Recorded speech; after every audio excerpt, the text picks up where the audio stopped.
ሚስቱ ግን መክና ትኖር ነበር። ልጅም ስላልነበራቸው አዝነው ተክተው ይኖሩ ነበር።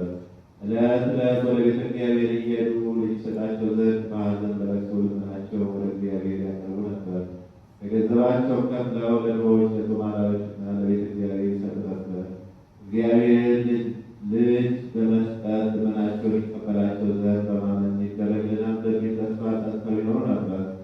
ከዕለታቱም በአንድ ቀን ሐና ሚስቱና ኢያቄም ወጥተው ወደ ተክል ቦታ ገቡ። ቁመውም ሲጸልዩ ርግቦች ከልጆቻቸው ጋር ደስ ብሏቸው ሲጫወቱ አይተው ልጅ ስለሌላቸው ፈጽመው አዘኑ። ከሐዘናቸው ብዛት የተነሳ አንቀላፍተው ተኙ። ሐናም ተኝታ ሳለች በባሏ በኢያቄም እጅ በትር እንደተያዘች ያችን በትር አብባ ታየች። ሁለተኛ ሚስቱ ሐና እቅፍ ከፍሬ ሁሉ የሚመስለው የሌለ የሚጣፍጥ መልካም ፍሬ ተይዞ አየ። ከእንቅልፋቸው በነቁ ጊዜ ደስ አላቸው። በመኝታቸውም ስላዩት ነገር እርስ በርሳቸው ተነጋገሩ፣ እግዚአብሔርንም አመሰገኑ። ከዚህ በኋላ ፈቃደ እግዚአብሔር ይሁን ብለው ወደ ቤታቸው ገቡ። ከዚያም በኋላ ሐና ጸነሰች፣ ጽንሷም ታወቀ።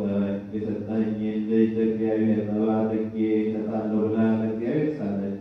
ሁልጊዜም በጾም በጸሎት ተወስና በፍጹም ደስታ ለድሆችና ለጦም አዳሪዎች ምጽዋትን ስትሰጥ ኖረች። ይህን ሁሉ ስላደረገልኝ ካንተ ለእግዚአብሔር ምን ውለታ አደርግለታለሁ ብላ በልቧ አሰበች። ለመሥዋዕት የማይሆነውን ምግብ ሁሉ ከመብላት ትከለክል ነበር፣ ስግደትን ታበዛ ነበር። የሰጣትንም ይጠብቅላት ዘንድ እግዚአብሔር ልመናን አበዛች።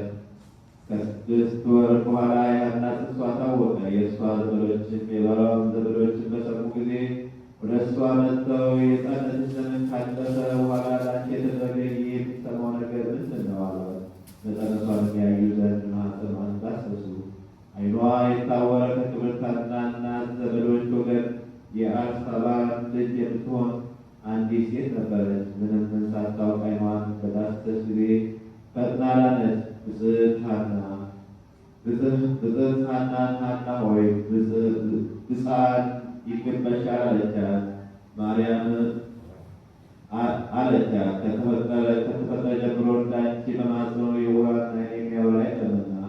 ዘመዶቿም ሰገዱላት። ብፅዕት ሐና ከአጥቢያ ኮከብ ፀሐይ እንደ ክብር በእሳቸው ላይ ከበረች።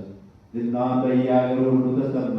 ድውያን ሁሉ ሕሙማንም ሁሉ እየመጡ ማኅፀኗን እየዳሰሱ ይፈወሱ ነበር።